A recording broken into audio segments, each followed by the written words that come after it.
இயேசு கிறிஸ்துவின் இனிதான நாமத்தில் இன்றைய ஆவிக்குரிய சிந்தனைக்கு உங்களை அன்புடன் வரவேற்கின்றோம். இப்போதும் ஒரு பாடலுக்கு பின்பு உங்கள் சிந்தையை தெளிவிக்கும் ஆவிக்குரிய செய்தியை கேட்கலாம். என்னை அவர் பசும் புல் பூமியிலே இந்நேரமும் நடத்திடும் போதினிலே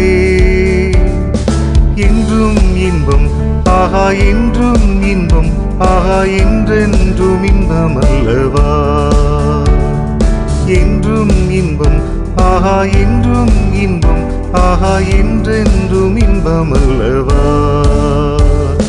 என்னைப்பராய் இயேசு இருக்கின்ற போது என் வாழ்விலே குறைகள் என்பது ஏது? நல்ல மேய்ப்பராகிய இயேசுவின் இனிதான நாமத்தினால் உங்களை வாழ்த்துகிறேன். இந்த நாள் நம்முடைய ஆவிக்குரிய சிந்தனைக்காக யோவான் எழுதின சுவிசேஷம் 10ஆம் அதிகாரம் 14-15 வசனங்களை நான் வாசிக்கிறேன். நானே நல்ல மேய்ப்பன், பிதா என்னை அறிந்திருக்கிறது போலவும் நான் பிதாவை அறிந்திருக்கிறது போலவும் நான் என்னுடையவைகளை அறிந்திருந்தும் என்னுடையவைகளால் அறியப்பட்டும் இருக்கிறேன். ஆடுகளுக்காக என் ஜீவனையும் கொடுக்கிறேன். நம்முடைய ஆண்டவர் சொல்லுகிறார், நல்ல மேய்ப்பன் நான். சங்கீதம் 23:1 தான் சொல்லுகிறது, தாவீது கர்த்தரின் மேய்ப்பரா இருக்கிறார், ஆனால் எனக்கு எந்த குறைவும் கிடையாது, நான் தாழ்ச்சி அடைவதில்லை. அழகாக அதில் சொல்லுகிறார். ஒரு மேய்ப்பன் தன்னுடைய ஆடுகளை அறிந்திருக்கிறார், அந்த ஆடுகளும் அந்த மேய்ப்பனை அறிந்திருக்கிறது. இயேசு சொல்ற, நானே நல்ல மேய்ப்பன், நீங்க எல்லாம் என்னுடைய மேய்ச்சலின் ஆடுகள் சொல்லுகிறார்.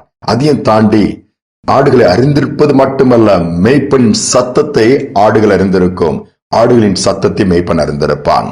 வேதத்தில் பார்க்கும் பொழுது இயேசு உயிர்த்தெழுந்த அந்த அதிகாலை நேரத்திலே மரியாள் கல்லறைக்கு போகிறார். கல்லறை திறந்திருக்கிறது, அங்கே யாருமே எதுவுமே இல்லை. அப்போ என் சரீரத்தை யாரும் எடுத்துட்டு போயிட்டாங்க, மரியாளுக்கு தெரியல இயேசு உயிர்த்தெழுந்தது.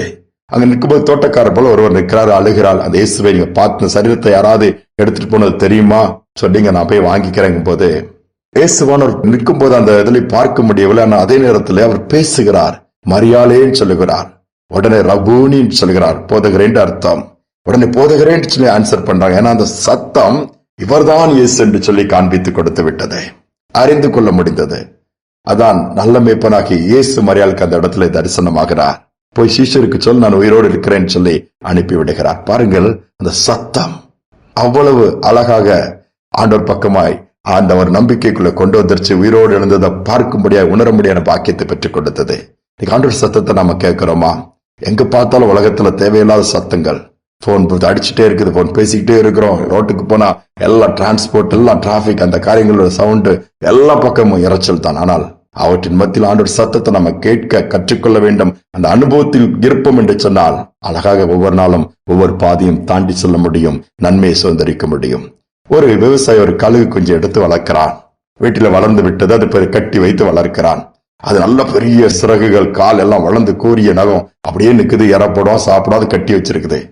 ஒருத்தர் பார்க்கும்போது, வாலிபன் பார்க்கும்போது, இது என்னடா அப்படி கட்டி வச்சு வீட்டுல அது பாவமா இருக்குன்னு சொல்லி கொஞ்சம் காசை கொடுத்து அதை வாங்குறான். வாங்கி மலையின் அடிவாரத்தை கொண்டு போய் அவுத்து விட்டுட்டு அந்த கட்டெல்லாம் அவுத்து பறந்து போட்டு பாவன்ட்டு. ஆனா அந்த கழுகு அப்படி நின்றுட்டே இருக்குது, மூவ் ஆகல, பறக்கல, பாட்டுக்கு தான் நிக்குது. அது பறக்கிறதெல்லாம் மறந்து போச்சு, அதுதான் பழக்கமே இல்லையே. ஆனா அப்படியே இருந்துட்டு இருக்குது. இவன் பார்த்துட்டு இருக்கான், என்னடா இது பறந்துரும், பாவம் பார்த்தோம், கட்டை விழுத்து விட்டுட்டோம், வாங்கி விட்டோம், இது அப்படியே நின்றுட்டு இருக்குதா, ஆனாதையா பரிதாபமானு சொல்லி நின்றுட்டு இருக்கும்போது திடீரென்று மேலே அந்த மலையின் மேல அந்த பகுதியில கழுகுகள் வட்டம் அடிக்கிறதை இவனுக்கு கண்டான். அந்த கழுகும் பார்த்துச்சுது. அந்த கழுகு கூட்டம் அந்த கழுகு கண்டுபிடிச்சிருச்சு, என்னடா நம்ம இனத்தை சேர்ந்த ஒன்று நிக்குது அப்படின்னு சொல்லிட்டு அடுத்த மூமெண்ட் இது சவுண்ட் கொடுக்க ஆரம்பிச்சது. அந்த கழுகு கூட்டம் சவுண்ட் கொடுத்துதான் தாமதம், இந்த நின்று கொண்டிருந்த கழுகு டக்டகண்டு சிறகுகள் அடிச்சு பறந்து அதோட சேர்ந்துருச்சு. பாருங்க எவ்வளவு அழகா அந்த சத்தத்தை அதை அறிந்திருந்தபடியினாலே அது அழகாக பறந்து போய் அந்த கழுகு இனங்களோடு சேர்ந்து ஒரு புதிய ஆரம்பத்தை ஏற்படுத்திடுச்சு. நம்முடைய வாழ்க்கை அப்படி இருக்குது. மேய்ப்பராக இயேசுவின் சத்தத்தை கேட்டிருக்கிறோமா? அவருடைய தொழுவத்துல நம்ம ஆடுகளா இருக்கிறோமா? இல்ல தொழுவத்திற்கு வெளியே இருந்தோம்னா பாதுகாப்பு கிடையாது, மேய்ப்பன் அதை கேர் எடுக்க மாட்டாப்ல, மிருகங்கள் வேட்டையாடிறோம்.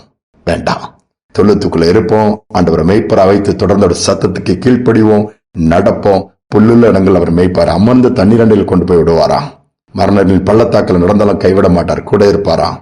ஜீவனுள்ள நாளெல்லாம் நன்மையும் கிருபையை தொடர வைப்பாரா. எவ்வளவு மேன்மை! கடைசி அப்படி வீட்டுல நீடித்த நாட்களா இருக்க முடியாத பாக்கியத்தை கொடுப்பார். ஜெபிப்புமா? அன்பின் தகப்பனே, எங்கள் மேய்ப்பரா இருப்பதற்கு ஸ்தோத்திரம்.